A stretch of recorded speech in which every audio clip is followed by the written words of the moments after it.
नमस्कार, बहुत स्वागत है आप सभी का। आज बिहार में कई बड़ी पॉलिटिकल डेवलपमेंट्स हुई। आज तय हो गया कि नीतीश कुमार 20 नवंबर को 10वीं बार बिहार के मुख्यमंत्री के रूप में शपथ लेंगे। बिहार की नई सरकार में किस पार्टी के कितने मंत्री होंगे, यह भी तय हो गया है। आज आरजेडी की भी मीटिंग हुई, जिसमें लालू यादव ने पार्टी के सारे फैसले लेने का अधिकार तेजस्वी यादव को दे दिया। तेजस्वी को आरजेडी विधायक दल का नेता भी चुन लिया गया है। मतलब तेजस्वी बिहार विधानसभा में विपक्ष के नेता होंगे।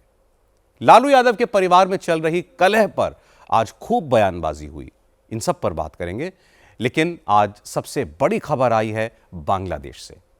बांग्लादेश के इंटरनेशनल कोर्ट ट्राइब्यूनल ने पूर्व प्रधानमंत्री बेगम शेख हसीना को फांसी की सजा सुनाई है। शेख हसीना को 1400 लोगों की मौत के केस में मानवता के खिलाफ अपराध का दोषी माना गया है। ट्राइब्यूनल के इस फैसले के बाद पूरे बांग्लादेश में जबरदस्त टेंशन है। शेख हसीना के सपोर्टर्स और कट्टरपंथी जमात के लोग आमने सामने हैं। जबरदस्त तनाव है। शेख हसीना ने एक स्टेटमेंट जारी करके ट्राइब्यूनल के फैसले को विद्वेषपूर्ण और पॉलिटिकली मोटिवेटेड बताया है। चूंकि शेख हसीना इस वक्त भारत में है, बांग्लादेश की सरकार ने भारत से शेख हसीना को बांग्लादेश के हवाले करने की मांग की है। अब भारत का रुख क्या होगा, यह भी मैं आपको बताऊंगा, लेकिन सबसे पहले बांग्लादेश का हाल दिखा देता हूं। इंटरनेशनल क्राइम्स ट्राइब्यूनल ने शेख हसीना और उनकी सरकार में बांग्लादेश के होम मिनिस्टर रहे असदुज्जमा कमाल को मौत की सजा दी है। इसके अलावा former inspector general of police Chowdhury Abdullah Al Mamun को 5 साल की सजा दी गई है। जैसे ही ट्राइब्यूनल का फैसला आया, बांग्लादेश में आगजनी, तोड़फोड़, पत्थरबाजी शुरू हो गई। इस वक्त पूरे बांग्लादेश में पुलिस, पैरामिलिट्री फोर्सेस और आर्मी तैनात हैं। जगह जगह झड़पें हो रही हैं, आगजनी हो रही है। शेख हसीना के समर्थक और उनके विरोधी एक दूसरे को निशाना बना रहे हैं। ढाका में भी कई इलाकों में हालात धीरे धीरे खराब हो रहे हैं। प्रोटेस्टर्स ने काफी सड़कें ब्लॉक कर दी हैं।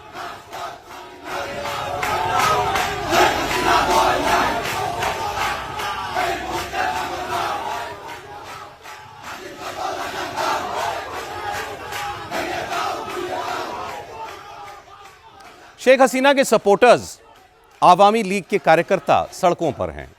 ढाका, नारायणगंज, राजशाही, चिटगांव, सिलहट तमाम शहरों में हिंसक प्रदर्शन हो रहे हैं। कई जगह बसें, पुलिस चौकियां फूंक दी गईं, तोड़फोड़ हुई। कई इलाकों में पुलिस ने वाटर कैनन और टीयर गैस का इस्तेमाल करके उग्र भीड़ को काबू करने की कोशिश की। लेकिन मुश्किल ये है कि पुलिस शेख हसीना के सपोर्टर्स को जब हटाती है तो दूसरी तरफ से शेख हसीना के विरोधी आ जाते हैं और वो हंगामा शुरू कर देते हैं। आज जैसे ही ट्राइब्यूनल का फैसला आया, उसके कुछ मिनटों के बाद ही हजारों की तादाद में खालिदा जिया की बीएनपी, जमाते इस्लामी और जातीय पार्टियों के सपोर्टर्स जमा हो गए। ये सब शेख हसीना के विरोधी हैं। प्रदर्शनकारियों की भीड़ 32 धान मंडी पहुंची और शेख मुजीब का घर गिराने की तैयारी करने लगी। 32 धान मंडी दरअसल शेख हसीना के पिता और बांग्लादेश के संस्थापक शेख मुजीबुर रहमान का पैतृक घर है। प्रदर्शनकारी अपने साथ बुलडोजर तक लेकर के आए थे। इनका इरादा इस स्मारक को गिराने का था। पिछले साल विद्रोह के दौरान भी इस जगह को तबाह करने की कोशिशें की गई थीं। चूंकि बांग्लादेश की सरकार को अंदाजा था कि ट्राइब्यूनल का फैसला क्या होगा और उसके बाद क्या क्या हो सकता है, इसलिए कल रात ही शेख हसीना और अवामी लीग से जुड़ी तमाम जगहों पर सुरक्षा के कड़े इंतजाम कर दिए गए थे। भारी तादाद में फोर्स तैनात थी, लेकिन प्रदर्शनकारियों की संख्या ज्यादा थी, इसलिए भीड़ को रोकने के लिए पुलिस को उन पर लाठी चलानी पड़ी।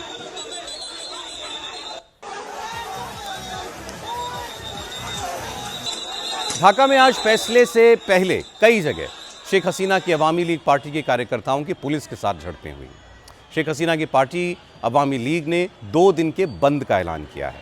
प्रदर्शनकारियों ने सड़कों पर आगजनी की, कई गाड़ियों को आग के हवाले कर दिया। हालांकि आज सुबह से ढाका की सड़कें वीरान थीं। हर तरफ सिर्फ फोर्स ही फोर्स नजर आ रही थी। लेकिन ट्राइब्यूनल के फैसले के बाद अचानक माहौल बदला और फिर हंगामा शुरू हुआ। लोगों की नाराजगी इस कारण बढ़ी क्योंकि शेख हसीना पर कोर्ट के फैसले का पूरे बांग्लादेश में आज लाइव टेलीकास्ट किया गया। फैसला सुनाते हुए इंटरनेशनल क्राइम ट्राइब्यूनल के जज गुलाम मुर्तजा मजुमदार ने कहा कि ट्राइब्यूनल ने हसीना को 2024 में हुए स्टूडेंट्स एजिटेशन के दौरान 1400 छात्रों की मौत का दोषी माना है। जज ने कहा कि शेख हसीना ने फोर्सेस को प्रदर्शनकारियों की हत्या के लिए उकसाया। हत्या का आदेश दिया और जुल्म को रोकने में नाकाम रही। ये क्राइम्स अगेंस्ट ह्यूमैनिटी मतलब मानवता के खिलाफ अपराध है, इसलिए कोर्ट उन्हें सजाए मौत देने का फैसला करता है। शेख हसीना के अलावा इस मामले में दूसरे आरोपी बांग्लादेश के पूर्व गृह मंत्री असदुज्जमा कमाल को भी मौत की सजा सुनाई गई है, जबकि जो तीसरे आरोपी हैं पूर्व inspector general of police Chowdhury Abdullah Al Mamun, इन्हें 5 साल की सजा दी गई है। ममून ने कोर्ट में अपना अपराध कबूल कर लिया था, माफी मांगी थी और फिर सरकारी गवाह बन गए थे, इसीलिए इन्हें कम सजा दी गई है। कोर्ट ने शेख हसीना और असदुज्जमा की प्रॉपर्टी जब्त करने के भी आदेश दिए हैं। आपको बता दें कि अगस्त 2024 में हुए तख्ता पलट के बाद शेख हसीना और असदुज्जमा भारत आ गए थे और तब से यहीं हैं।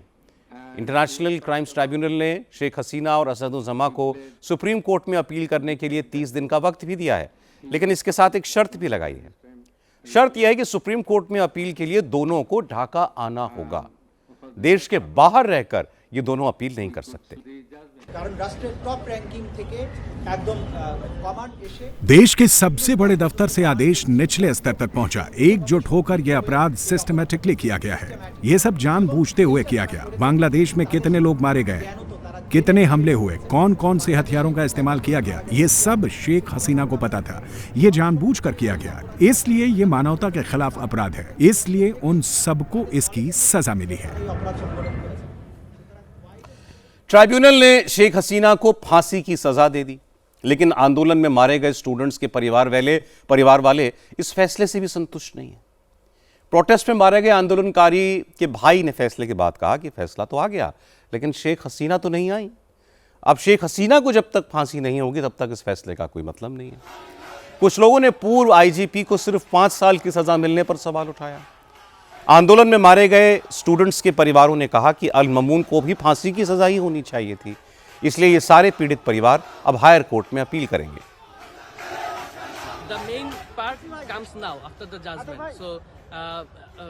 असली काम तो अब फैसले के बाद शुरू होता है। जो लोग देश में नहीं हैं, उन्हें जल्द से जल्द देश में वापस लाया जाए और उन्हें कानून का सामना करना चाहिए। फासिस्ट शेख हसीना और उनके पूर्व गृह मंत्री को इस देश में जल्द से जल्द लाना चाहिए और उन्हें फांसी की सजा दी जानी चाहिए। मैं फैसले से पूरी तरह संतुष्ट नहीं हूं, क्योंकि मुझे लगता है कि इस मामले के तीनों मुख्य आरोपियों को फांसी की सजा होनी चाहिए थी, लेकिन पूर्व आईजीपी को सिर्फ 5 साल की जेल की सजा दी गई है। जो लोग इस आंदोलन में शहीद हुए थे, घायल हुए थे, उनके परिवार फैसले के खिलाफ हायर कोर्ट जाएंगे और इस फैसले के खिलाफ अपील करेंगे। दूसरी तरफ भारत में रह रही शेख हसीना ने इस ट्राइब्यूनल के फैसले को पक्षपातपूर्ण और पॉलिटिकली मोटिवेटेड बताया। बांग्लादेश अवामी लीग की तरफ से जारी शेख हसीना के स्टेटमेंट में कहा गया है कि ट्राइब्यूनल का गठन ही सियासी मकसद से किया गया था और एक ऐसी सरकार ने इस ट्राइब्यूनल को बनाया जिसे जनता ने चुना ही नहीं है। इसे बनाने के पीछे मकसद सिर्फ अवामी लीग की ताकत को खत्म करना है। शेख हसीना ने कहा कि उन्होंने कभी किसी प्रोटेस्टर पर गोली चलाने का कोई आदेश नहीं दिया, बल्कि प्रदर्शन के दौरान छात्रों की मौत पर दुख जताया था। शेख हसीना ने कहा कि बांग्लादेश की सरकार में कट्टरपंथी हावी हैं, डॉक्टर यूनुस उनकी कठपुतली हैं। एक तरफा दलीलें हुई, एक तरफा फैसला आया। सरकार की नाकामियों से दुनिया का ध्यान हटाने के लिए उन्हें फांसी की सजा सुनाई जा रही है। शेख हसीना की पार्टी अवामी लीग ने भी ट्राइब्यूनल के फैसले के खिलाफ आंदोलन का ऐलान कर दिया है।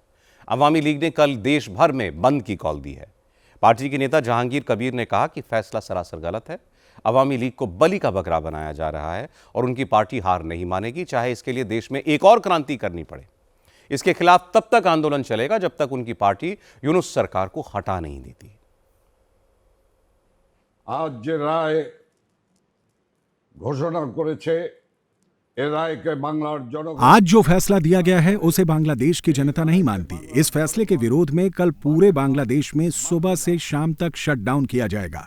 हम ये साफ तौर पर कहना चाहते हैं कि जब तक ये अवैध यूनुस सरकार पीछे नहीं हटती तब तक ये संघर्ष जारी रहेगा। मैं बांग्लादेश के हर एक नागरिक को बांग्लादेश के प्रधानमंत्री, नेता और शेख मुजीब की बेटी की तरफ से सलाम भेज रहा हूँ। इस जालिम सरकार से मुक्ति के लिए सड़क पर आओ। यूनुस सरकार को इस्तीफा देने के लिए मजबूर करना पड़ेगा। मैं सभी योद्धाओं से कहूंगा कि वो इस लड़ाई को जारी रखें, इस संघर्ष को और तेज करें। जल्द ही इस अवैध आतंकी यूनुस सरकार को हम इस्तीफा देने पर मजबूर कर देंगे। यूनुस सरकार जब तक स्टेप डाउन नहीं करती तब तक ये लड़ाई जारी रहेगी।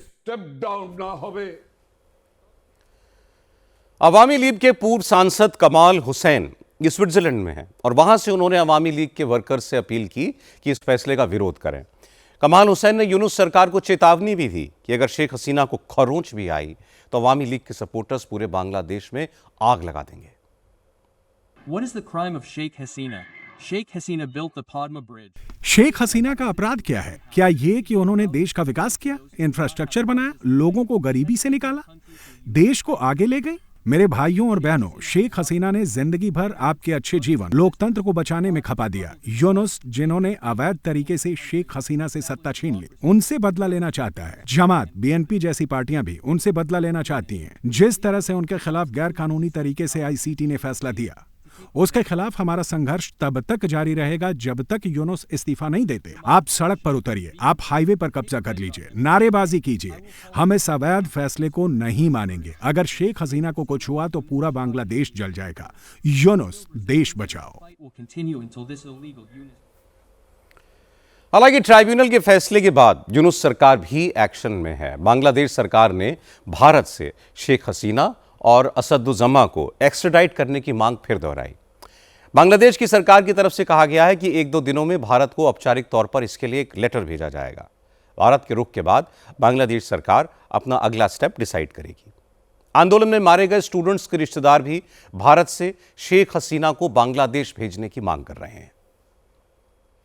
The government needs to take some. सरकार को अब कड़े कदम उठाने की जरूरत है। पहले भी अलर्ट जारी किए गए हैं। इंटरपोल को रेड अलर्ट दिया गया क्योंकि भारत ने कोई जवाब नहीं दिया।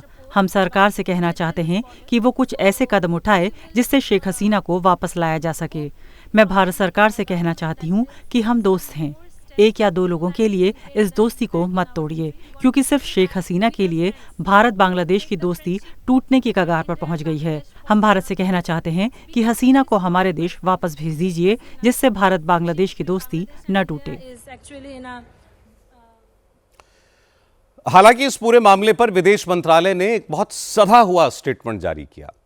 भारत के विदेश मंत्रालय के बयान में यह कहा गया है कि शेख हसीना के खिलाफ आईसीटी के फैसले को भारत ने संज्ञान में लिया है।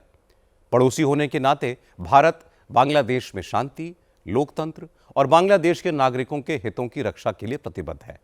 भारत सरकार सभी स्टेक होल्डर्स के साथ रचनात्मक नजरिए से संपर्क में रहेगी। अब सवाल यह है कि भारत क्या रुख अख्तियार करेगा? क्या सरकार पर शेख हसीना को बांग्लादेश के हवाले करने का दबाव होगा? इस पर डिप्लोमैट्स का कहना है कि सिर्फ प्रत्यर्पण संधि होने से कोई फर्क नहीं पड़ता। भारत के ऊपर कोई प्रेशर नहीं है और ना भारत किसी दबाव में आएगा। फॉर्मर डिप्लोमैट पिनाक रंजन चक्रवर्ती ने कहा कि प्रत्यर्पण संधि में एक क्लॉज होता है कि राजनीतिक अपराधियों को दूसरे देश को सौंपना जरूरी नहीं है। शेख हसीना पर लगे आरोप पॉलिटिकल हैं, इसलिए भारत उन्हें बांग्लादेश भेजने के लिए बाध्य नहीं है। Bangladesh government, which is interim. Bangladesh की सरकार, जो कि अंतरिम सरकार है, और कई लोग इसे असंवैधानिक मानते हैं। अगर वो भारत सरकार से प्रत्यर्पण की अपील औपचारिक तौर से कर रहे हैं, क्योंकि दोनों देशों के बीच प्रत्यर्पण संधि है, लेकिन इस ट्रीटी में कई अपवाद भी हैं, जैसे राजनीतिक अपराध या राजनीति से प्रेरित आरोप लगाए गए हों। और सबको पता है कि शेख हसीना पर लगे आरोप राजनीति से प्रेरित हैं और फैसला भी बदले का हिस्सा लगता है। Political crimes. अब मैं आपको इस पूरे मामले का बैकग्राउंड बताता हूं। असल में पिछले साल जुलाई में शेख हसीना के खिलाफ स्टूडेंट प्रोटेस्ट हुआ। स्टूडेंट सरकार की रिजर्वेशन पॉलिसी को लेकर नाराज थे। जुलाई में हुआ यह प्रोटेस्ट फिर हिंसक हो गया। पुलिस को कार्रवाई करनी पड़ी और इस दरमियान 1400 स्टूडेंट्स की जान चली गई। शेख हसीना पर आरोप लगे कि स्टूडेंट्स की मौत उनके आदेश पर हुई और इसी को लेकर यह इंटरनेशनल क्राइम्स ट्राइब्यूनल बनाया गया। शेख हसीना पर आरोप है कि उन्होंने आदेश दिया और निहत्थे स्टूडेंट्स पर पुलिस और आर्मी ने गोलियां चलाईं। ड्रोन और हेलीकॉप्टर से हमले किए गए। शेख हसीना ने पुलिस को लीथल फोर्स का इस्तेमाल करने का ऑर्डर दिया। सैकड़ों लोगों का अपहरण करके उन्हें गायब भी किया गया। लाशें जला दी गईं ताकि सबूत ना रहें। इन तमाम आरोपों के आधार पर ट्राइब्यूनल ने शेख हसीना पर आरोप की सुनवाई की और फिर उन्हें दोषी पाया और फांसी की सजा दे दी। लेकिन जिनीवा में रह रहे अवामी लीग के नेता खलीलुर रहमान ने कहा कि शेख हसीना पर लगे ये सारे आरोप बेबुनियाद हैं। ये सारी साजिश दरअसल पाकिस्तान समर्थक कट्टरपंथियों की है। प्लान शेख हसीना की हत्या करने का था। खलीलुर रहमान ने कहा कि अगर लॉ इन्फोर्समेंट एजेंसीज ठीक से काम नहीं करती तो इससे कहीं ज्यादा लोग मारे जाते हैं। Sheikh Hasina ji, she was the power of the government. She was the prime minister. She have the responsibility for the country. अगर पावर इन्होंने एक्शन नहीं लेते, लॉ एंड ऑर्डर फोर्सेस अगर एक्शन में नहीं होते, तो कम से कम और 50,000 लोग मारा जाते। जो उनका जो साजिश था, जो स्टूडेंट्स तो सामने थे, स्टूडेंट्स तो कम से कम क्या है, ज्यादा से ज्यादा 500 से 600 स्टूडेंट्स थे, लेकिन ये जमाती इस्लाम, बीएनपी और डीप स्टेट फ्रॉम यूएसए, ये जो इतना बड़ा इंटरनेशनल साजिश थे शेख हसीना की किल करने के लिए, मारने के लिए, तो ये अगर हर कंट्री को, हर मुल्क को ये होता है कि जब लॉ एंड ऑर्डर फोर्सेस उनका ड्यूटी पालन करना होता है। ऑर्डर तो शेख हसीना ने नहीं दिया, जब इसका साजिश थे ऐसे जे पुलिस को मारने के, एक को एक पुलिस मारते वक्त पुलिस को रेस्पॉन्सिबिलिटी है जो उनका खुद को सेव करने के लिए वो कुछ कर सकते हैं। is a big conspiracy by the Yunus and the other some teachers, some NGOs, all those the pro-Pakistani people who are the pro-Pakistani, who are the defeated on 1971. They have been the conspiracy to kill the Sheikh Hasina. Bangladesh में जो कुछ भी हो रहा है उसे समझने के लिए पिछले एक हफ्ते में क्या क्या हुआ है यह भी देखना जरूरी है। असल में ट्राइब्यूनल को शेख हसीना के केस में फैसला 12 दिसंबर को सुनाना था, लेकिन फैसले का ऐलान 17 दिसंबर के लिए टाल दिया गया। इसके अगले दिन मोहम्मद यूनुस ने फरवरी में चुनाव कराने का ऐलान कर दिया और उसके बाद आज ही शेख हसीना को फांसी की सजा सुना दी गई। मतलब सब कुछ बहुत सोच समझ कर किया गया। मोहम्मद यूनुस ये जानते हैं कि शेख हसीना को सजा सुनाई जाएगी, इसके बाद बांग्लादेश में माहौल खराब होगा, प्रोटेस्ट होंगी, आगजनी होगी, हिंसा होगी, लोगों की जान जाएगी।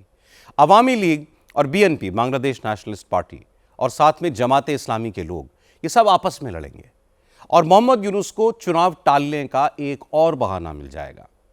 इसलिए यह कहा जा सकता है कि पिछले साल बांग्लादेश में जो हुआ वो शेख हसीना को हटाने के लिए था और अब जो कुछ भी हो रहा है ये मोहम्मद यूनुस को गद्दी पर बनाए रखने के लिए हो रहा है।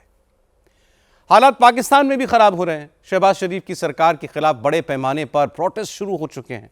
शहबाज शरीफ की सरकार ने पाकिस्तान का संविधान बदलकर आर्मी के चीफ आसिम मुनीर को देश का सुप्रीम लीडर बना दिया। इससे पाकिस्तान के लोगों में जबरदस्त नाराजगी है। इस्लामाबाद से लेकर लाहौर, कराची, पेशावर, क्वेटा, मुल्तान, फैसलाबाद और रावलपिंडी तक में जबरदस्त विरोध प्रदर्शन हो रहे हैं। आसिम मुनीर, शहबाज शरीफ और बिलावल भुट्टो जरदारी के पुतले जलाए जा रहे हैं। आज पाकिस्तान के कई शहरों में लोअर कोर्ट्स, हाई कोर्ट्स और सुप्रीम कोर्ट के वकीलों ने प्रदर्शन किया। वकीलों ने 27th अमेंडमेंट को संविधान की हत्या कहा। विपक्षी दलों का आरोप है कि आसिम मुनीर को तीनों सेनाओं का सर्वोच्च कमांडर बनाकर उनको लाइफ टाइम फील्ड मार्शल घोषित करके शहबाज शरीफ ने दरअसल संविधान की हत्या कर दी है। लोकतंत्र को पाकिस्तान से मिटा दिया गया है। जुडिशरी से जुड़े लोगों का कहना है कि शहबाज शरीफ की सरकार ने सुप्रीम कोर्ट के बराबर फेडरल कॉन्स्टिट्यूशन कोर्ट बनाकर पाकिस्तान के सुप्रीम कोर्ट की ताकत भी खत्म कर दी और अब यह सब सहा नहीं जाएगा। अब कोई अदालत ऐसी नहीं है जो तुम्हें इंसाफ दे सके, तो हम इंसाफ के लिए खड़े हैं, हम अदलिया की आज़ादी के लिए खड़े हैं, क्योंकि अदलिया की आज़ादी में आम पाकिस्तानियों की आज़ादी है। जिसके पास बड़ा ओहदा है, जिसके पास दौलत है, उसको अदलिया की ज़रूरत नहीं है। वो ओहदे और दौलत की बुनियाद पर अपनी ख्वाहिशात की तकमील करता है। अदलिया की ज़रूरत गरीब को है, अदलिया की ज़रूरत हमारे नाबीना भाइयों को है, अदलिया की ज़रूरत आपको है, अदलिया की ज़रूरत मुझे है। हम अपने हुकूक के लिए लड़ेंगे। 27वीं आईनी तरमीम हम सब के हुकूक पर एक डाका है। इलेक्शन को लूटा गया, उस फ्रॉड को छुपाने की कोशिश है। आपकी राय को, आपके वोट को हमेशा के लिए दफन करने की कोशिश है। तो हम अब चुप नहीं बैठेंगे, हम लड़ेंगे, हम सड़कों पे लड़ेंगे, हम पार्लियामान में लड़ेंगे। पाकिस्तान के तमाम विपक्षी दलों का आरोप है कि शहबाज शरीफ के पास तो मेजॉरिटी तक नहीं है, फिर भी उन्होंने 27 अमेंडमेंट पास करके पाकिस्तानी अवाम की ताकत छीनने की कोशिश की है। पूरा का पूरा मुल्क ही सेना के हवाले कर दिया है। इसका आखिरी सांस तक विरोध होगा।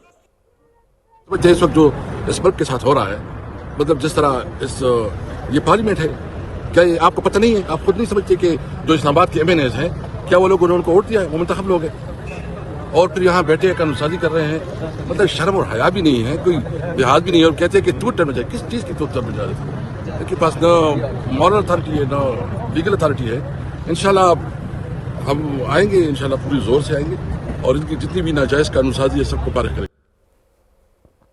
पाकिस्तान में वकील और विपक्षी दल जिस तरीके से 27वें कॉन्स्टिट्यूशनल अमेंडमेंट का विरोध कर रहे हैं, उसने 2007 के लॉयर्स मूवमेंट की याद दिला दी। उस वक्त जनरल परवेज मुशर्रफ ने चीफ जस्टिस इफ्तिखार चौधरी को बर्खास्त किया था और मुशर्रफ के फैसले के विरोध में वकील सड़कों पर आए और हालात ये हो गए कि मजबूर होकर मुशर्रफ को इफ्तिखार चौधरी को फिर से बहाल करना पड़ा और कुछ महीनों के बाद मुशर्रफ की गद्दी तक चली गई।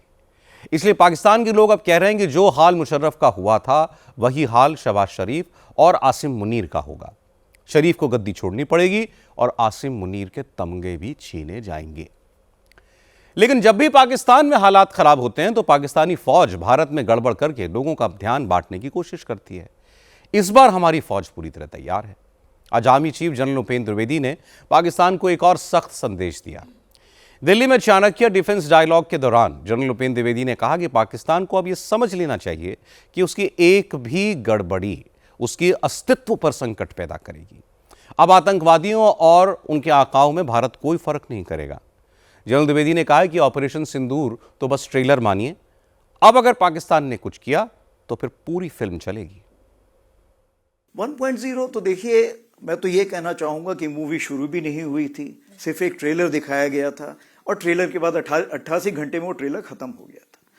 तो आगे आने वाले हालात कैसे होंगे, ये इसके बारे में हम पूरी तैयारी करके बैठे हुए हैं और अगर कोई ऐसा हमें मौका देता है पाकिस्तान, तो हम उसको भरपूर एक शिक्षा प्रदान करना चाहेंगे उसको कि कैसे एक जिम्मेवार नेशन को अपने पड़ोसियों से बिहेव करना चाहिए। लड़ाई कितने दिन चलेगी ये आज हम नहीं बता सकते हैं। हमने तो लड़ाई तकरीबन मान लीजिए 88 घंटे में की, कल कोई 4 महीने भी चल सकती है, 4 साल चल सकती है। इस चीज को मद्देनजर रखते हुए क्या हमारे पास साजो सामान है उस लड़ाई को लड़ने के लिए? क्या उसके लिए शस्त्र हैं? अगर नहीं है तो उसकी हमें तैयारी करनी पड़ेगी। हमें यह देखना पड़ेगा कि हमें 4 साल की लड़ाई तक के लिए भी तैयारी करके रखनी पड़ेगी। जो इंटीग्रेशन बोलते हैं, इंटीग्रेशन का यह मतलब है कि चाहे army, navy, air force, CAPF, cyber, space कोई भी हो, उसका इंटीग्रेशन हम जितना जल्दी करेंगे उतना हम इस लड़ाई को बड़े साझे ढंग से लड़ सकेंगे। क्योंकि आज की लड़ाई जो है वो मल्टी डोमेन है। अगर मैं बोलूं सिर्फ आर्मी अकेले लड़ सकती, नहीं लड़ सकती, हम सबको मिलकर लड़ना पड़ेगा। आज army chief general Upendra Dwivedi ने एक और बड़ी बात कही। उन्होंने कहा कि आर्मी ने बॉर्डर पर चीन के साथ तनाव कम करने के लिए पिछले 1 साल में 1100 से ज्यादा मीटिंग्स की हैं। इससे संकेत मिला कि भारत इस वक्त अपनी सिक्योरिटी के लिए 2 प्रोंग्ड स्ट्रैटेजी पर काम कर रहा है। उत्तरी सीमा पर चीन के साथ तनाव कम करने पर फोकस है, जिससे भारत अपनी फायर पावर का फोकस पाकिस्तान पर कर सके। आने वाले दिनों में इसके अच्छे नतीजे देखने को मिलेंगे। अब सियासत की बात करते हैं। आज यह तय हो गया कि 3 दिन बाद 20 नवंबर को बिहार में नई सरकार का गठन हो जाएगा। नीतीश कुमार 10वीं बार मुख्यमंत्री के तौर पर शपथ लेंगे। पटना के गांधी मैदान में शपथ ग्रहण की तैयारियां शुरू भी हो गई हैं। बिहार में एनडीए को इस बार बंपर बहुमत मिला है। सीटों की संख्या 200 के पार है। इसलिए शपथ ग्रहण समारोह भी भव्य स्तर पर आयोजित करने के लिए दिन रात काम चल रहा है। आज नीतीश कुमार गवर्नर आरिफ मोहम्मद खान से मिले, मौजूदा विधानसभा को भंग करने का प्रस्ताव उन्हें दिया और परसों नीतीश कुमार को एनडीए विधायक दल का नेता चुना जाएगा। इसके बाद नीतीश सरकार बनाने का दावा पेश करेंगे और 20 नवंबर को शपथ ग्रहण होगा। पटना के गांधी मैदान में शपथ ग्रहण की तैयारियां शुरू भी हो गई हैं। बिहार में एनडीए को इस बार बंपर बहुमत मिला। सीटों की संख्या 200 के पार है। इसलिए शपथ समारोह की भव्य स्तर पर आयोजन के लिए दिन रात काम हो रहा है। आज नीतीश कुमार गवर्नर आरिफ मोहम्मद खान से मिले, मौजूदा विधानसभा को भंग करने का प्रस्ताव दिया उन्हें और अब परसों नीतीश कुमार को एनडीए विधायक दल का नेता चुना जाएगा। इसके बाद नीतीश सरकार बनाने का दावा पेश करेंगे और फिर 20 दिसंबर को शपथ ग्रहण होगा। एनडीए विधायक दल की बैठक होगी, जिसमें हमारे नेता, स्वाभाविक है कि यशस्वी मुख्यमंत्री श्री नीतीश कुमार जी के नेतृत्व में हम सबों ने चुनाव लड़ना है और वो हमारे नेता होंगे। तो ये लगभग तय माना जाए कि नीतीश कुमार एक बार फिर से मुख्यमंत्री बनने जा रहे हैं? नहीं, निश्चित तौर पर अभी तक जो हमें जानकारी है उसके अनुसार माननीय मुख्यमंत्री श्री नीतीश कुमार जी पुनः विधायक दल के नेता चुने जाएंगे और हमारे अगले 5 वर्षों के मुख्यमंत्री होंगे। शपथ ग्रहण से पहले ही मंत्रिमंडल के आकार को लेकर के भी तस्वीर साफ हो गई है। बीजेपी और जेडीयू के मंत्रियों की संख्या इस बार तकरीबन बराबर होगी। चिराग पासवान की एलजेपी-आर को 2 से 3 और जीतन राम मांझी और उपेंद्र कुशवाहा की पार्टी को 1-1 मंत्री पद दिया जा सकता है। व्यक्तिगत ये हम लोग जानते हैं कि 20 तारीख को शपथ ग्रहण होगा, प्राइम मिनिस्टर भी वहाँ जाएंगे। हम लोगों को भी जाने के लिए कहा गया है। कितने मंत्री बन रहे हैं उसका नाम तो आ ही रहा है कि 35-36 मंत्री बनेंगे, उसमें 15-16 भाजपा के होंगे, 14-15 होंगे इनका जेडीयू के, और 3 होंगे लोजपा के, और 1-1 होंगे हिंदुस्तानी अवाम मोर्चा सेकुलर के और आलोचपा के। आज आरजेडी के नए विधायकों की भी बैठक हुई जिसमें तेजस्वी यादव को नेता विपक्ष चुना गया। इस मीटिंग में आरजेडी के सारे चुने हुए विधायकों के साथ साथ लालू यादव, राबड़ी देवी और मीसा भारती शामिल हुए। मीटिंग में लालू ने तेजस्वी की खूब तारीफ की। कहा तेजस्वी ने बहुत मेहनत की है, पार्टी और संगठन को आगे बढ़ाया है, सभी लोगों को तेजस्वी के साथ मिलकर आगे की लड़ाई लड़नी चाहिए। और इसके बाद बस एक लाइन का प्रस्ताव पारित हुआ जिसके जरिए तेजस्वी को आरजेडी विधायक दल का नेता चुन लिया गया। मतलब अब तेजस्वी ही विधानसभा में ऑपोजिशन के लीडर होंगे। किसी प्रकार का पार्टी परिवार सब है, लेकिन कोई अलग से डिफाइंड परिवार पार्टी के लिए नहीं है। कोई भी ऐसी हस्तक्षेप कोई नहीं कर सकता है, क्योंकि अगर सब लोगों ने जब इन पर ये जिम्मेदारी सौंपी, राष्ट्रीय अध्यक्ष जी ने कहा कि तेजस्वी यादव जी ही, क्योंकि यहाँ की जो सदन की भावना है, बैठे हुए लोगों की भावना है, एक मुस्त होकर के लोगों ने तेजस्वी जी के नेतृत्व में ही आस्था व्यक्त किया और तब तेजस्वी जी ने स्पष्ट तौर पे कहा और आदरणीय राष्ट्रीय अध्यक्ष जी ने कि हम स्वतंत्र तौर पर हम इन्हें काम करने की छूट देते हैं और किसी प्रकार का बाह्य या आंतरिक, घर या बाहर कोई हस्तक्षेप नहीं होगा और पूरे तौर पर पार्टी को आगे लेके जाएंगे। मीटिंग से निकले आरजेडी के सभी नेताओं ने बार बार कहा कि लालू यादव ने ही तेजस्वी को आशीर्वाद दिया है। इस बात पर सबसे ज्यादा जोर इसलिए दिया जा रहा है क्योंकि आजकल लालू यादव के परिवार में विरासत की खुली जंग चल रही है। बगावत का झंडा बुलंद किया है लालू यादव को किडनी डोनेट करने वाली उनकी बेटी रोहिणी आचार्य ने। बिहार में जबरदस्त हार के बाद बहनों ने तेजस्वी के खिलाफ मोर्चा खोल दिया। सोशल मीडिया के बाद अब रोहिणी आचार्य प्रॉपर मीडिया में आकर अपना दुख जता रही हैं।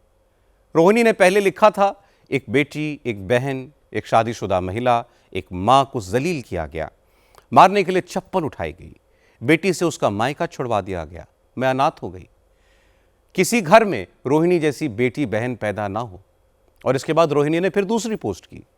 उन्होंने लिखा कि उन पर पिता को अपनी गंदी किडनी देने के आरोप लगाए गए। किडनी देते वक्त उन्होंने तो अपने पति और ससुराल वालों की इजाजत भी नहीं ली थी, लेकिन आज उन्हें इस काम को गंदा बताया जा रहा है। रोहिणी आचार्य ने साफ साफ कहा कि परिवार में जो हो रहा है उसके लिए संजय यादव और रमीज नेमत जैसे बाहरी लोग जिम्मेदार हैं।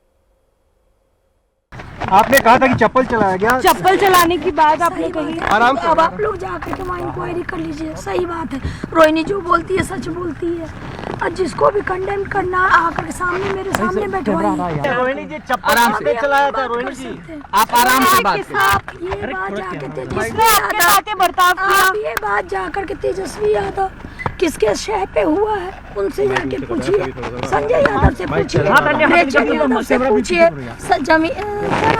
पीछे का लड़का हो जाएगा। ये कोई लड़के का क्या नाम था, रमीज से जाके पूछिए। आप जाइए वहाँ पे इनको। हम बिल्कुल पूछेंगे। और पिताजी से कुछ कहेंगे क्या, कोई मैसेज? नहीं, पिताजी मेरे साथ हमेशा। कल मेरे माता पिता भी रो रहे थे, मेरी बहन रो रही थी मेरे लिए। मुझे भगवान ने मुझे सौभाग्य दिया कि मुझे मेरे इस तरह के माता पिता मिले जो मेरा हर समय मेरा साथ दिए। इसके बाद रोहिणी आचार्य ने ये कहा कि उन्हें अपने माता पिता से कोई शिकायत नहीं है, वो सिर्फ अपने भाई तेजस्वी के व्यवहार से दुखी हैं। रोहिणी ने कहा कि जब उनका अपमान किया जा रहा था, जब तब उन्होंने घर छोड़ने का फैसला किया और उस वक्त लालू यादव और राबड़ी देवी दोनों रो रहे थे। माता पिता तो हमेशा उनके साथ रहे हैं। मुझे बस इतना ही कहना है कि भगवान ना करे कि आप लोग के भी घर में कभी मेरे जैसी बहन बेटियां हो। जिस घर में भाई हो, भाई लोग का ही योगदान होना चाहिए। काहे सारा बलिदान बेटी लोग दी। और जब बेटी कुछ सवाल पूछे तो आप बोल दीजिएगा कि अब ससुराल में जाओ, तुम्हारा शादी हो गया। मैंने सिर्फ अपने भाई को अपने घर से निकाला है। रोहिणी जी, अगला कदम आपका क्या होगा? मेरी माता, मेरे पिता मेरे साथ है। मैडम एक बार बाहर आ जाइए। मेरी सास भी कल से रो रही है ये सब तमाशा देख करके। मैडम बाहर आ जाइए, मैडम बाहर आ जाइए। मैं जा रही हूँ अपनी सास की। अपनी बड़ी बहन, अपनी दीदी के साथ हो रहे इस पूरे विवाद पर तेज प्रताप यादव ने भी अब चुप्पी तोड़ी है। तेज प्रताप यादव को तो पहले ही परिवार से निकाल दिया गया है। तेज प्रताप बोले कि वो बहनों का अपमान बर्दाश्त नहीं करेंगे।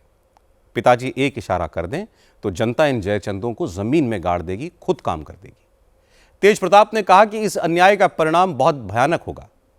समय का लेखा जोखा बड़ा कठोर है। अब सवाल है कि आखिर ये संजय यादव, ये रमीज नेमत हैं कौन? रोहिणी आचार्य के अलावा पार्टी के तमाम नेता संजय यादव और रमीज नेमत को आरजेडी की बर्बादी की वजह क्यों बता रहे हैं? हरियाणा के रहने वाले संजय यादव दरअसल तेजस्वी के स्कूल और क्रिकेट ग्राउंड के फ्रेंड हैं। जब तेजस्वी डिप्टी चीफ मिनिस्टर बने तब से संजय यादव हर वक्त तेजस्वी के साथ रहते हैं। पिछले साल तेजस्वी ने संजय यादव को राज्यसभा का मेंबर भी बना दिया। बिहार चुनाव में उम्मीदवारों के चयन और आरजेडी के कैंपेन की रणनीति में संजय यादव की बहुत बड़ी भूमिका थी। चूंकि तेजस्वी यादव संजय यादव की हर बात मानते हैं, इसलिए चुनाव में ऐतिहासिक हार के बाद अब पार्टी के नेता संजय यादव की जिम्मेदारी तय करने की मांग कर रहे हैं। इस पूरे विवाद के दूसरे और सबसे रहस्यमयी किरदार रमीज नेमत खान है। 3 दिन पहले तक कोई इनका नाम भी नहीं जानता था। इनकी दोस्ती क्रिकेट के मैदान से लेकर राजनीति तक फैली हुई है। रमीज खान बलरामपुर लोकसभा सीट से पूर्व सांसद रिजवान जहीर के दामाद हैं। रमीज पर हत्या समेत कई मामले दर्ज हैं। रमीज के बारे में कहा जाता है कि वो 2016 में आरजेडी में शामिल हुआ। ये वो दौर था जब बिहार में आरजेडी और जेडीयू की साझा सरकार थी। बाद में सरकार तो चली गई, लेकिन तेजस्वी यादव ने रमीज को अपने साथ बनाए रखा। रमीज आरजेडी में सोशल मीडिया स्ट्रैटेजी बनाने का काम करता है। आईटी सेल को वही लीड करता है। लालू परिवार में चल रही इस वॉर पर रोहिणी आचार्य के अलावा और कोई फैमिली मेंबर तो नहीं बोल रहा है, लेकिन रोहिणी के मामा साधु यादव खुलकर अपनी भांजी के साथ हैं। आज साधु यादव ने कहा कि तेजस्वी यादव इस वक्त घर के लोगों की बजाय बाहर के लोगों पर ज्यादा भरोसा कर रहे हैं और झगड़े की जड़ यही है। साधु यादव ने कहा कि जब लालू की तबीयत खराब हुई, उन्हें किडनी की जरूरत थी, तो तेजस्वी तो पीछे हट गए, लेकिन विरासत पर कब्जे की बारी आई तो तेजस्वी ने परिवार के लोगों को पीछे कर दिया। बिहार की जनता सब देख रही है। रोहिणी का छोटा भाई है तेजस्वी। अगर वो गलत व्यवहार करता है किसी के सामने, तो समझिए कि मैंने इससे बड़ा दुर्भाग्य नहीं हो सकता है। हमारी भी बहन राबड़ी देवी है। हम अपनी बहन को तो जो है आज तक कितना हूँ कुछ बोली है, बहुत सारी बात बोली है, लेकिन हमने तो कभी नहीं कुछ बोला उसके विषय में, बहन के बारे में। ये लोग कैसे बोल रहा है, कौन लोग बुलवा रहा है, ये सारे चीज़ों को जानकारी करना पड़ेगा। अगर बाहरी व्यक्ति अगर घुस के बाहरी घर में घुस गया है और घर वाला बाहर जा रहा है, तो ये भी दुर्भाग्य है, ये भी अच्छी बात नहीं है। न पार्टी के लिए अच्छा है और न परिवार के लिए अच्छा है। तो इतना ही ये सज्जन और शरीफ व्यक्ति बन रहे हैं, तो अपना किडनी क्यों नहीं दे दिए? कौन? ये जो आप जिसके बारे में बोल रहे हैं, तो फिर किडनी अपना क्यों नहीं दे दिए? इनको किडनी अपना दे देना चाहिए। ये काहे नहीं दिए? ये क्यों यहाँ बैठा रहेगा? जब पद चाहिए, कुर्सी चाहिए, तो किडनी नहीं दे सकते? देना चाहिए। ये सवाल बनेगा। आप पार्टी चलाइएगा, परिवार चलाइएगा और किडनी नहीं दीजिएगा। आप बहन किडनी दे दी तो वो गंदी हो गई। ये कौन भाषा इस्तेमाल कर रहे हैं भाई? आपको किसने संस्कार दे दिया इस भाषा को बोलने का? और जो बाहरी व्यक्ति बुलवा रहा है ना, जब आपके बहन के बारे में बुलवा रहा है, तो आप सोच लीजिए कि आपका क्या हाल करेगा। आप जिस दिन पद पर नहीं रहिएगा ना, कुर्सी पर नहीं रहिएगा, वो राम 211 होने वाला लोग है, फिर आप कहाँ रहिएगा? तो आखिर वो खुद लालू जी हस्तक्षेप क्यों नहीं कर पा रहे हैं? राबड़ी क्यों नहीं बोल पा रही? तो यही चीज बात तो मैं जानना चाह रहा हूं कि इंटरफेयर क्यों नहीं कर रहे हैं। आप एक उपाय है, आप नेता से हटा दीजिए और देखिए तो फिर वो कैसे तिल मिला रहा है। तेजस्वी यादव को हाँ, हटाइए, नेता विरोधी दल से हटाइए। नेता विरोधी दल, नए नेता विरोधी दल का चयन कराइए। पार्टी में बहुत लोग हैं, बहुत सीनियर लोग हैं, गंभीर लोग हैं, अनेकों आदमी है जो गंभीर है, आप उसको बनाइए। इससे क्या होगा? ये सीधा हो जाएंगे, ये टेकुआ हो जाएंगे। ये बुझते हैं ना कि हम पापा को जो कहेंगे वो पापा कर देंगे। लालू जी का फैसला को आपने कैसे बदल दिया? लालू जी ने आपको पैदा किए हैं, आपके माता पिता ने आपको पैदा किए हैं, तो आप माता पिता से अलग हट गए, भाषण दे रहे हैं। आपकी औकात है भाषण देने का? तेजस्वी क्या कर रहे हैं, क्यों कर रहे हैं, ये तो वो जाने। लेकिन बिहार में चुनाव में इतनी बुरी हार के बाद परिवार में झगड़ा शुरू हुआ। लालू यादव के लिए यह बहुत बड़ा आघात है। ऐसे मुश्किल वक्त में लालू यादव के प्रति सिर्फ सहानुभूति ही व्यक्त की जा सकती है। आइए बात करते हैं बंगाल की। आज पश्चिम बंगाल में गवर्नर सीवी आनंद बोस और तृणमूल कांग्रेस के बीच टकराव में एक नया मोड़ आ गया। आज राज्यपाल सीवी आनंद बोस ने खुद गवर्नर हाउस की सर्च करवाई। राजभवन के दरवाजे आम लोगों के लिए खोल दिए। एक्चुअली तृणमूल कांग्रेस के सांसद कल्याण बनर्जी ने गवर्नर पर यह आरोप लगाया था कि वो बीजेपी के अपराधियों को राजभवन में पनाह देते हैं, राजभवन से बम और बंदूकें उन्हें सप्लाई होती हैं। आज इस आरोप का जवाब सीवी आनंद बोस ने गवर्नर हाउस के दरवाजे खोल कर दिया। राज्यपाल सीवी आनंद बोस ने पूरे राजभवन की तलाशी करवाई। Kolkata police, CRPF, dog squad, bomb squad, इन सब की टीमें राजभवन के अंदर आई। सीवी आनंद बोस ने खुद आगे चलकर एक एक कमरे की तलाशी करवाई। सिविल सोसाइटी के लोगों को, पत्रकारों को भी बुलाया गया।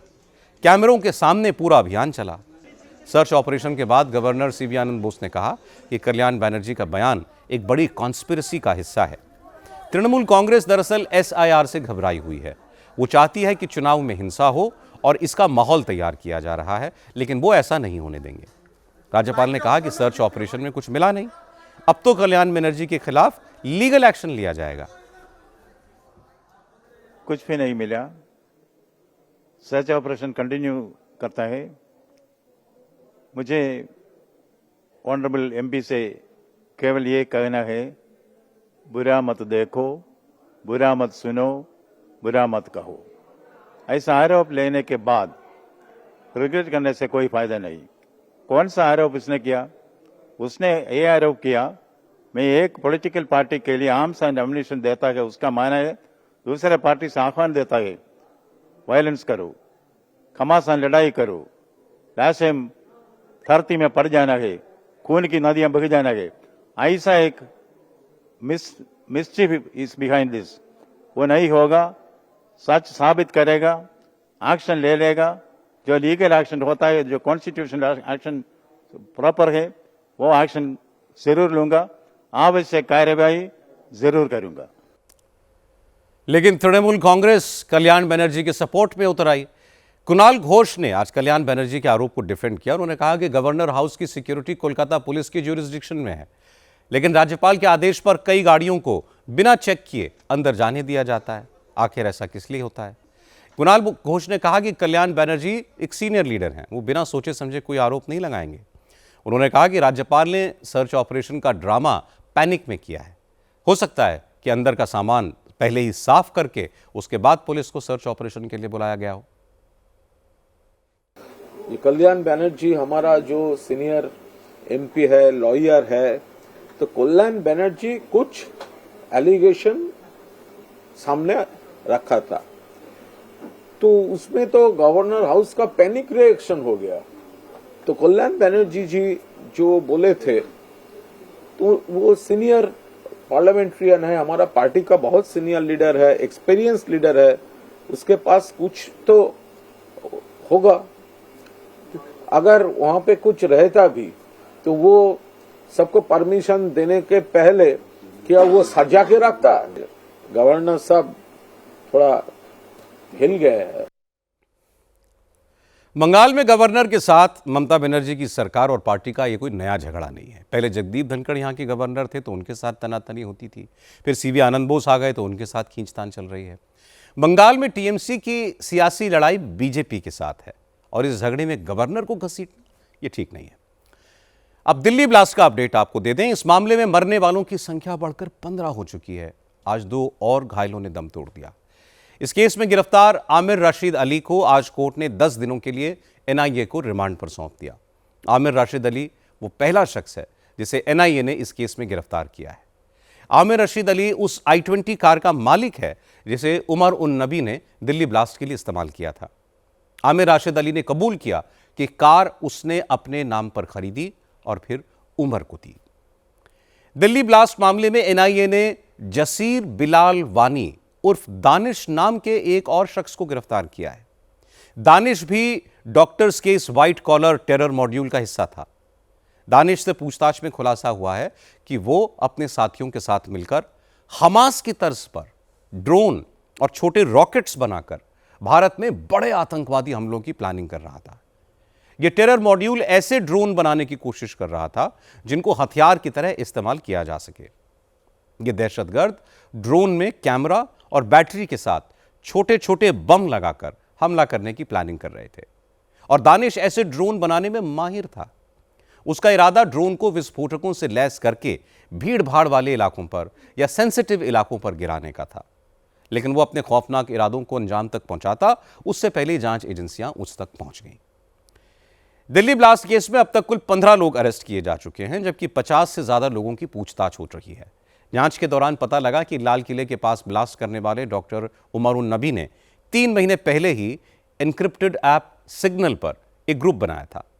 इस ग्रुप में उमर के अलावा डॉक्टर मुजम्मिल, डॉक्टर आदिल, मुजफ्फर और मौलवी इरफान शामिल थे। इस ग्रुप की चैट से यह पता चला है कि अल फलाह की डॉक्टर शाहीन की स्विफ्ट कार से जो राइफल और पिस्तौल मिली थी वो उमर उन नबी ने ही दी थी। डॉक्टर्स के इस मॉड्यूल के काम बटे हुए थे। पैसे जुटाने का काम मुजम्मिल और शाहीन का था। टेरर ग्रुप में लोगों को भर्ती करने की जिम्मेदारी मौलवी इरफान की थी।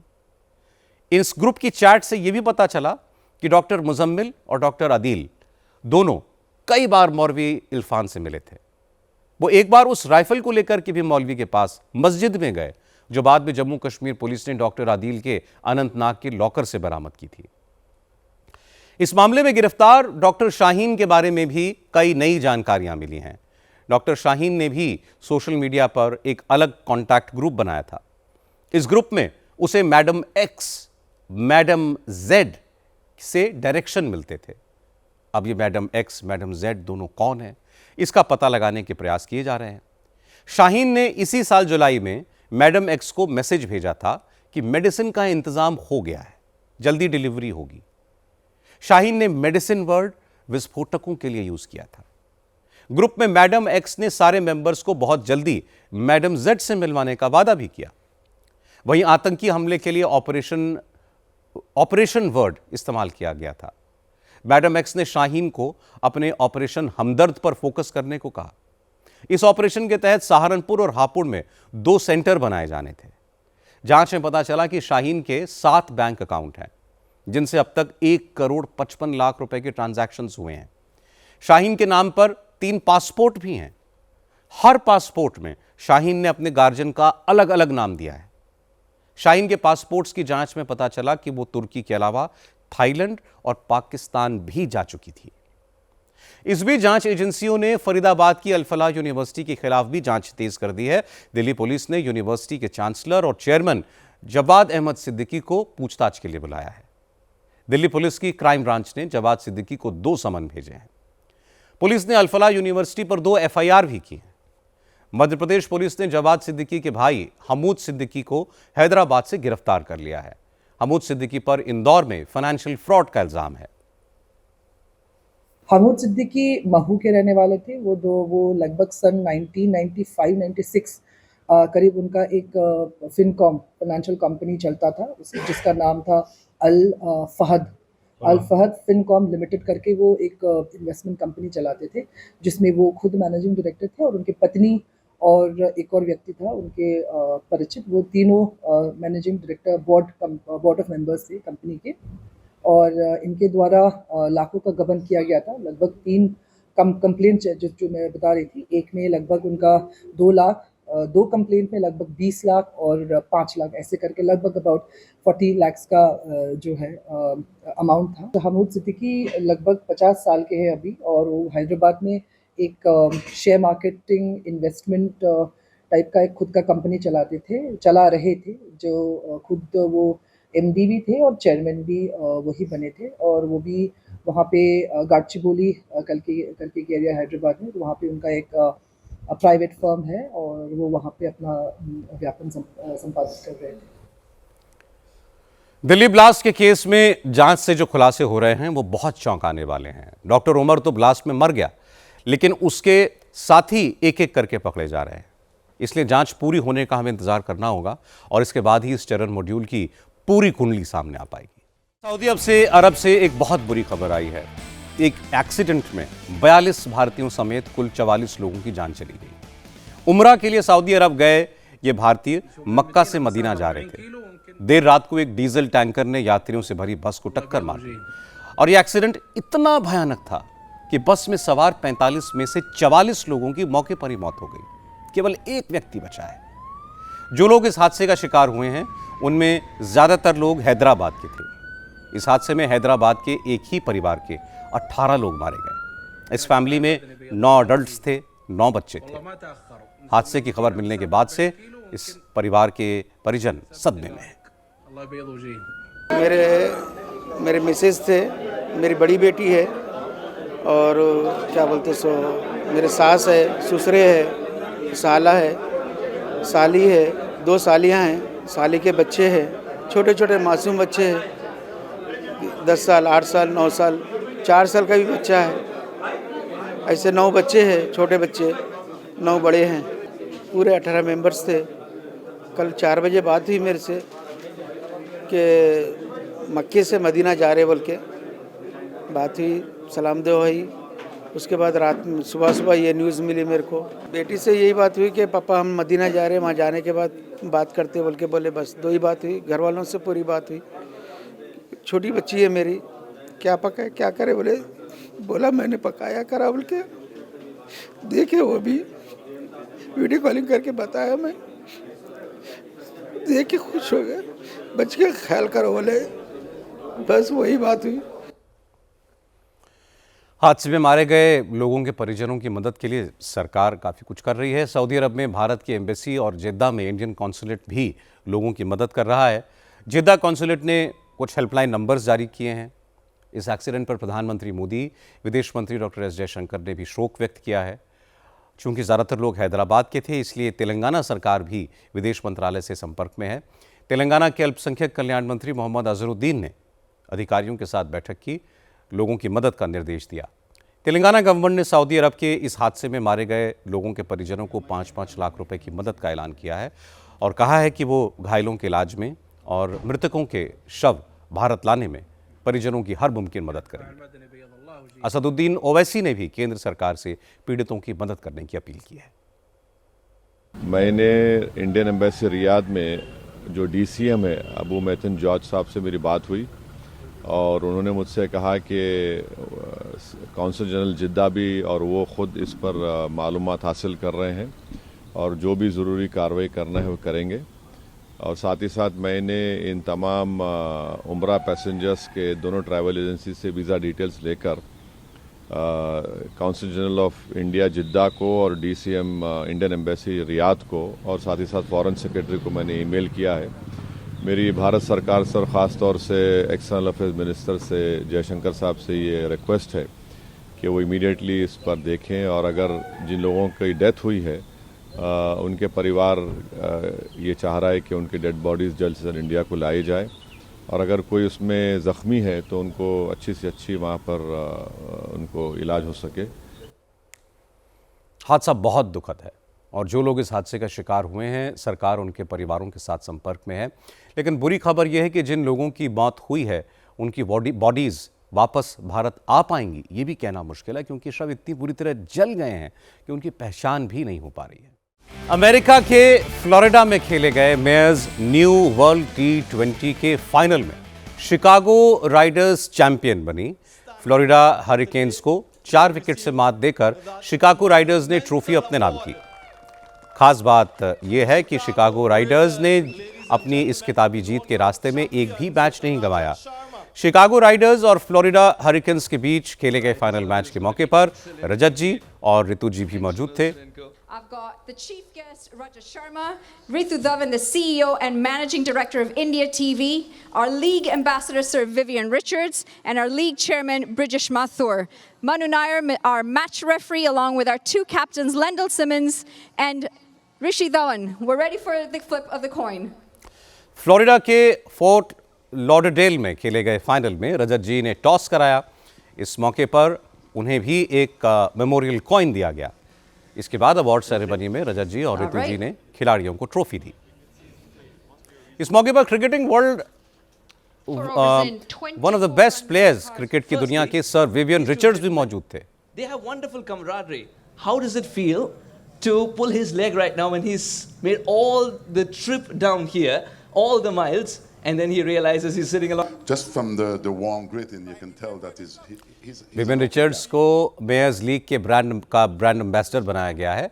India TV Mayers new world T20 league का मीडिया पार्टनर है। रजत जी और विवियन रिचर्ड्स ने उम्मीद जताई कि भारत की तरह अमेरिका में भी क्रिकेट का भविष्य शानदार होगा। रजत जी, पहले तो स्वागत है आपका फ्लोरिडा में। And how is Florida treating you and how happy are you firstly to include cricket in your itinerary? It was a long flight and after a long flight the first relaxation was when I met with when I was my first in college. He started playing cricket, so I've been watching him ever since for ages, and it was delight. He's such a wonderful person, and cricket is my passion. Right. And you know, cricket in India is religion, so it's really great to be here and watch these wonderful players. From 2004 onwards, you've defined excellence with India TV.